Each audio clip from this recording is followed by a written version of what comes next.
When multiple major religions lay claim to the exact same ancient site, the historical result is almost always conflict.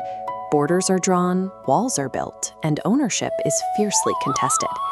This map shows Nepal's rugged eastern hills.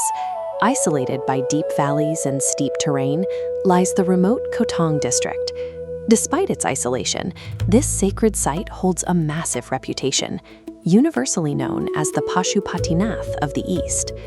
For context, the original Pashupatinath in Kathmandu is a sprawling architectural metropolis, a dense complex of riverside shrines and golden-roofed temples along the Bagmati River. Halesi shares that monumental title, but structurally it is the exact opposite. There is no sprawling city of temples here. Instead, the entire site is contained within a single, dark, hidden natural cave. Inside this one subterranean space, Hinduism, Buddhism, and the ancient Kirat faith all maintain profound foundational origin myths. Three entirely distinct belief systems, separated by theology and practice, all point to the specific geological features of this isolated cavern as their undeniable spiritual epicenter. According to Hindu tradition, the cave's story begins in a volatile era dominated by battles between deities and destructive forces. A demon named Bhasmasur acquired a terrifying ability. Anyone he touched on the head would instantly combust into ashes. This power forced Lord Shiva into a desperate retreat. To evade Bhasmasur, Shiva needed a physical sanctuary, deep and hidden enough to conceal a god. He found it in the cavernous depths of Halesi.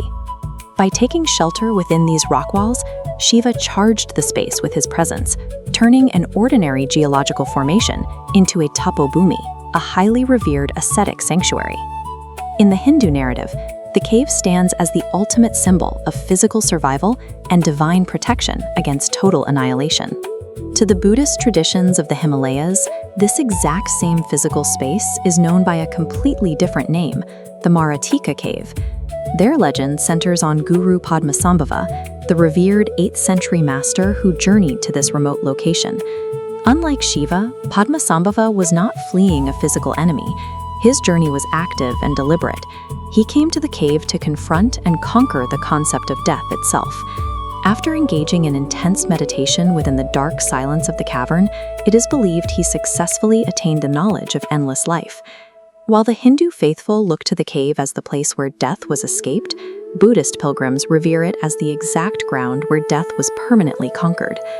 Long before these specific myths were recorded, the region was home to Nepal's deep indigenous roots, the ancient Kirat civilization.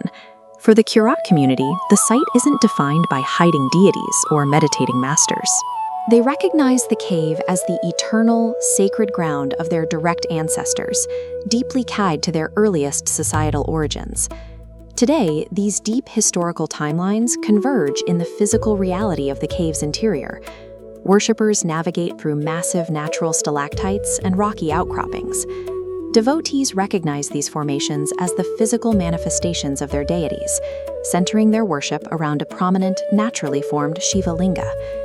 Two specific geological features demand active physical participation: tight rock passages known as Pap Dwar, the door of sin, and Dharma Dwar, the door of righteousness. As a modern ritual of purification, devotees force their bodies through these impossibly narrow stone gaps, leaving their accumulated sins behind in the rock. This interactive, tactile geography ensures that these three ancient belief systems do not remain abstract ideas. Worshippers can physically touch, climb, and navigate the exact stones of their foundational myths. Outside the mouth of the cavern, the site operates today as an active hub of spiritual migration. During peak festivals like Mahashivaratri and Ram Navami, thousands from different traditions pour into the area, creating a dense, shared energy. Long after the sun sets, that shared devotion continues. Hundreds of oil lamps reflect in the dark waters of the temple grounds, maintaining a quiet, collective reverence through the night. Hinduism, Buddhism, and the Kirat faith all claim Halesi Mahadev, yet instead of competing, their practices smoothly overlap. Unlike the fierce territorial disputes that arise when faiths intersect, This cave has sustained peaceful coexistence for centuries. Halesi Mahadev stands as a powerful testament to Nepali civilization. It proves that when diverse spiritual traditions share the same geography, they don't have to divide a people.